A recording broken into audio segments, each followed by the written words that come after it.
Waziri wa ulinzi wa Marekani Pete Hegseth ameiambia bunge la nchi hiyo kwamba gharama ya vita dhidi ya Iran ni takriban dola bilioni 37. Hegseth amewaomba wabunge kuidhinisha ufadhili zaidi na kuonya kwamba mafunzo ya kijeshi yangeathirika ikiwa hakutakuwa na ufadhili wa ziada wa dharura. Waziri huyo wa ulinzi amesema uwezo wa Iran umepunguzwa, ila hakusema muda wanaokadiria kuchukua kumaliza vita. Jeshi la Marekani limesema limekamilisha usiku wa 11 wa mashambulizi dhidi ya Iran. Mwandishi wa BBC wa masuala ya Mashariki ya Kati Yolande Knell ana maelezo zaidi kutoka Jerusalem. Kuna wimbi jingine la mashambulizi ya Marekani dhidi ya Iran, huku milipuko ikiripotiwa katika maeneo mbalimbali nchini humo. Marekani inasema kuwa imekuwa ikilenga vituo vya kijeshi vya Iran vya uongozi na usafirishaji wa vifaa, maeneo ambayo kimsingi inahusisha na mashambulizi ya hivi karibuni ya Iran dhidi ya meli za kibiashara zinazopita katika lango la Hormuz. Hata hivyo, katika siku za hivi karibuni, Rais Trump amedokeza kuwa Marekani iko tayari kuongeza nguvu ya mashambulizi yake dhidi ya Iran.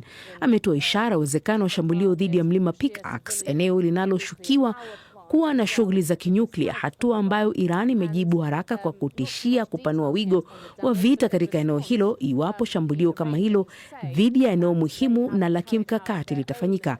Wakati huo huo, katika saa chache zilizopita tumesikia kuhusu hatua zaidi za kulipiza kisasi kwa upande wa Iran kufuatia mashambulizi hayo ya hivi karibuni, huku Kuwait ikiwa miongoni mwa maeneo yaliyolengwa tena na ndege zisizo na rubani. Akizungumza katika mkutano wa mawaziri wa mambo ya nje wa kusini mashariki mwa Asia, waziri wa mambo ya nje wa Marekani Marco Rubio alisema Washington bado iko tayari kutumia njia za kidiplomasia, lakini alishtumu Tehran kwa kutokuwa na nia ya dhati katika mazungumzo. Marekani inasema inataka kudhoofisha zaidi uwezo wa Iran kushambulia meli katika lango la Hormuz, huku Iran ikisema sasa inapambana katika vita kamili. Jeremy Bowen anaripoti kuhusu mwelekeo ambao mzozo huo unaweza kuchukua.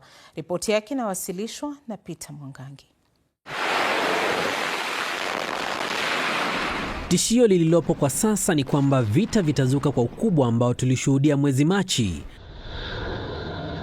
Changamoto ya kidiplomasia ni kutafuta njia ya kuzuia hilo kutokea na kudhibiti hali ili kuwawezesha Marekani na Iran kujadiliana na wala si kushambuliana kwa mabomu. Kwa sasa hakuna matumaini makubwa. Eneo jipya la mzozo limechipuka. Washirika wakuu wa Iran nchini Yemen, Wahuthi, sasa wanatishia kufunga mlango bahari wa Bab al-Mandab. Mlango huu ni njia ya bahari ya Shamu ambayo Saudi Arabia hutumia kusafirisha mafuta ambayo Iran haikubali yapite kwenye mlango bahari wa Hormuz. Hali hiyo huenda ikazua vita vipya kati ya Wahuthi na Wasaudi na huenda pia ikawahusisha wa Marekani. Hatujakuwa na tatizo lolote na Wahuthi. Hawajakuwa na tatizo nasi kwa muda mrefu, ikiwemo wakati wa mzozo huu unaoendelea. Nadhani kwamba ikiwa kuna jambo kama hilo, hatutasita kuwajibika ipasavyo. Iran ilifanikiwa kushambulia kambi ya jeshi la Marekani nchini Jordan na kuwaua wanajeshi wawili wa Marekani na kuwajeruhi wengine wengi. Hiyo ni ishara kwamba Marekani inapunguza matumizi ya makombora yake ya kukabiliana na makombora yanayotoka angani kwa kuwa imeshatumia mengi hapo awali. Mashambulizi ya Marekani dhidi ya Iran yalirejelewa baada ya mazungumzo ya kufungua mlango bahari wa Hormuz kukwama. Iran ilifunga mlango huo baada ya Marekani na Israel kuishambulia mwishoni mwa mwezi Februari. Kwa siku chache za mwanzoni, Wamarekani walishambulia sana bandari na kambi za jeshi katika eneo la pwani na vilevile kile walichosema ni miundombinu ya kurusha makombora na ndege zisizo na rubani. Na baada ya wiki nzima ya mashambulizi makali ya angani ya usiku, walilenga miundombinu muhimu ambayo inatumiwa na raia, ikiwemo madaraja na barabara. Kisha Marekani ikashambulia kituo cha nyuklia ambacho kinajengwa mjini Darkovin, ambacho wachunguzi wa Umoja wa Mataifa wamesema hakikuwa na bidhaa zozote za kinyuklia. Na katika siku chache zilizopita, mashambulizi hayo yameelekezwa ndani ya Iran na kulenga kambi za kijeshi zilizopo karibu na mji mkuu Tehran kwa mara ya kwanza tangu vita hivi kuanza. Sasa Rais Trump anasema kwamba watalenga mlima wa Pickaxe uliopo karibu na Natanz, ambapo Waisraeli wanadai kumewekwa bidhaa ambazo zinatumika kutengeneza silaha za kinyuklia.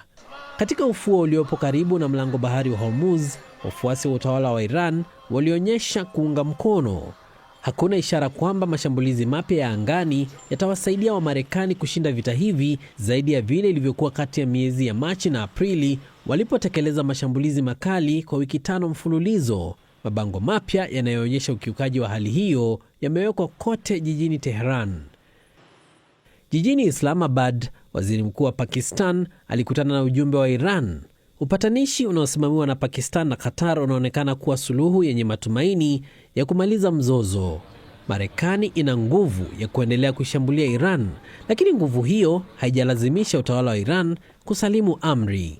Ushahidi zaidi kwamba uamuzi wa Trump kuelekea vitani kwa ajili ya ushindi rahisi na wa haraka umefeli.